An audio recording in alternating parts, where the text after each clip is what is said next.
Nung una, dinidiscount ni Sara yan. Wala naman yan. Wala naman yan si Madriaga. Ngayon, hindi na. Ano ito? Hmm? Ano na siya? Talagang nakikita na ni Sara, mabigat, seryoso itong si Madriaga. Kinasuhan niya ngayon. At mayroon ng pagtatangka sa buhay ni Madriaga. O yan mga kabunyog, mga kababayan. Hmm? So, ano kaya ang mangyari? Matakot kaya si Madriaga? Magbago kaya ng isip? Dalawa na yan.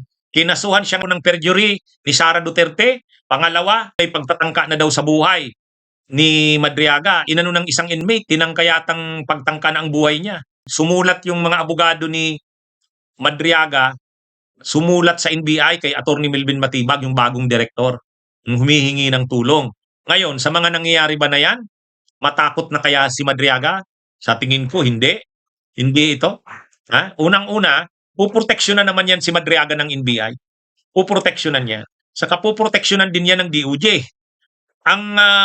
Ang DILG puproteksyonan din yan. Nakakulong yata siya sa BJMP. Ay ang BJMP naman, nasa ilalim naman yan ng DILG kay John Vic Rimulya. Sigurado, based sa findings ng NBI, kasi pinapaimbestigahan sa NBI yung findings ng NBI, mag-iimbestiga ang NBI, magre-recommend ang NBI dyan. Ang pwedeng i-recommend ng NBI dyan, baka ipalipat ng kulungan. Baka ilagay na sa kustodya ng NBI. Pwede yan, pwede yan. Pangalawa, baka ilagay na sa witness protection program.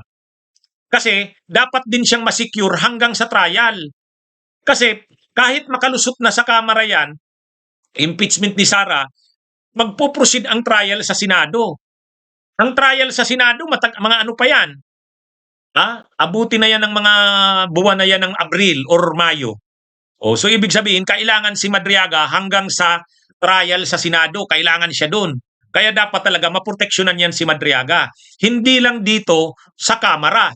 Ito kasing sa Kamara, ano lang naman to determination of probable cause lang to. Kailangan lang siya dyan para patunayan na may matibay na ebidensya. Pero yung talagang pag-present sa kanya bilang testigo, doon na yan sa trial, sa Senado. Hindi siya dapat mawala.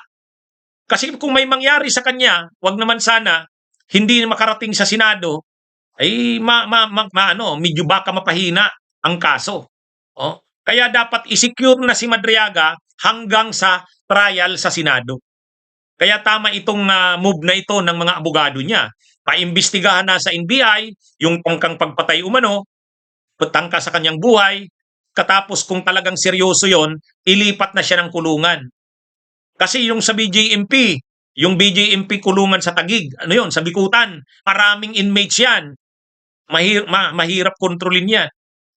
At nandun din yata, nakakulong din, kung alam ko, nakakulong din doon si Tebes. Si Arnie Tebes, nakakulong din doon. Diyan, sa kulungan na yan.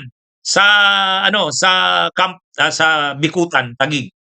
Hindi natin sinasabi na si Tebes yung may kagagawan. Ang sinasabi lang natin, maraming nakakulong dyan na mga dyan sa Bikutan. Malaking kulungan yan.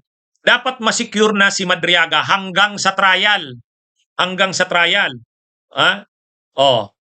Kaya ito mga kabunyog, mga kababayan, seryoso itong pangyayari. Sumulat ang mga abogado ni Madriaga sa NBI. Humihingi ng tulong dahil nga may pagtatangka na daw. May pagtatangka na daw sa buhay ni Madriaga. So pagkaganyan, kailangan ilipat na ng kulungan yan. I-secure na yan. Witness protection program. At saka kailangan na yan, i-secure, hindi lang dito sa hearing sa Kamara. Hindi lang dyan. Hanggang sa trial sa Senado, kailangan yan. Ipipresent siyempre yan sa trial sa Senado. Ipipresent yan. Ano na ito? Medyo seryoso na itong banta sa buhay niya. Anyway, mga kabunyog, mga kababayan, hindi natin alam sinong nagtangka sa buhay niya. Pero sino pa bang magtatangka sa buhay niya? Kaya ito mga kabunyog, medyo seryoso. Kaya yung mga abogado niya sumulat na. Pero sa mga banta kaya na yan, mapabago kaya ang desisyon ni Madriaga? Siya kaya ay magbago ng isip, wag na lang wag na lang magtestigo laban kay Sara? Sa tingin ko hindi na. Sa tingin ko hindi na mababago yan. Kasi unang-una, masama talaga ang loob ni Madriaga Grabe yung sabi niya, grabe ang tinulong niya kay Duterte, kay Digong, pati kay Sara. Nagsakripisyo siya. sa kampanya. Actually, inaamin naman ni Sara na tumulong si Madriaga sa kampanya niya eh. 'Di ba? Inaamin naman ni Sara 'yon. Kaya lang, ang sabi ni Sara Duterte, parallel group lang daw si Madriaga. Hindi niya naman daw yan kilala. Ang problema, maraming videos, maraming litrato, may videos pa nga na tinawag niya, sabi niya, si Ram. Ibig sabihin ng Sir Ram, Sir Ramil. Sir ang tawag niya eh. Pagkatapos pinasa niya yung bandila ng nila, nila.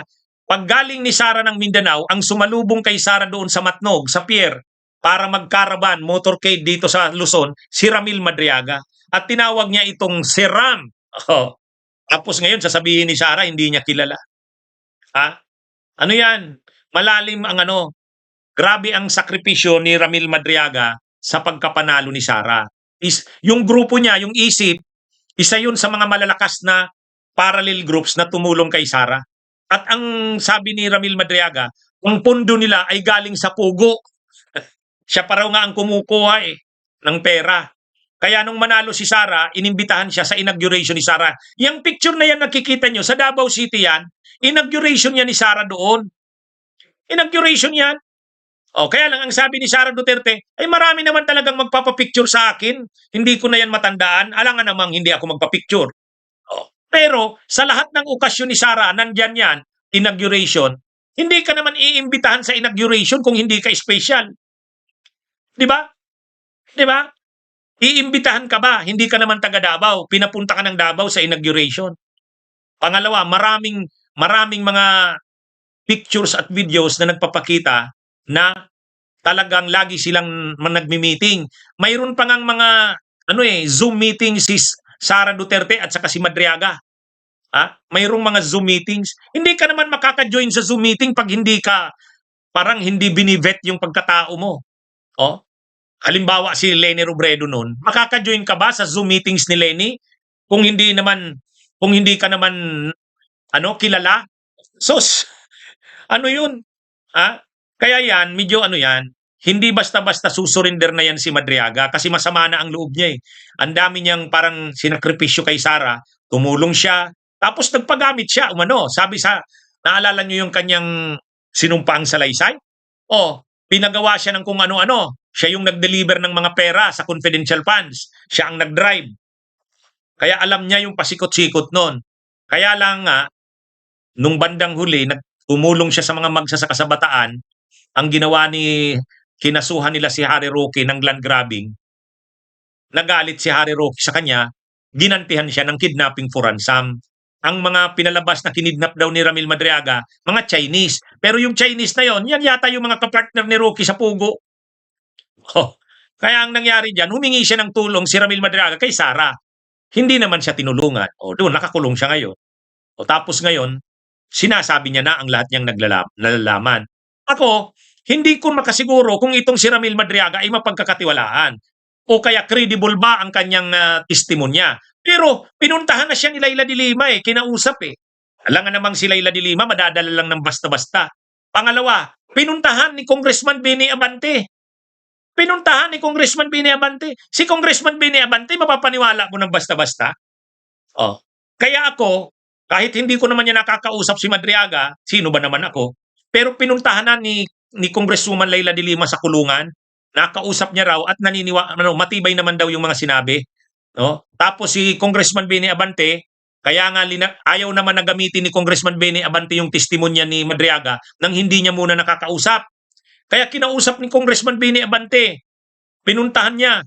Kaya yung ginawang complaint sa impeachment ni Sara na in-endorse ni Congressman Benny Abante, naka-attach doon yung sworn affidavit ni Madriaga.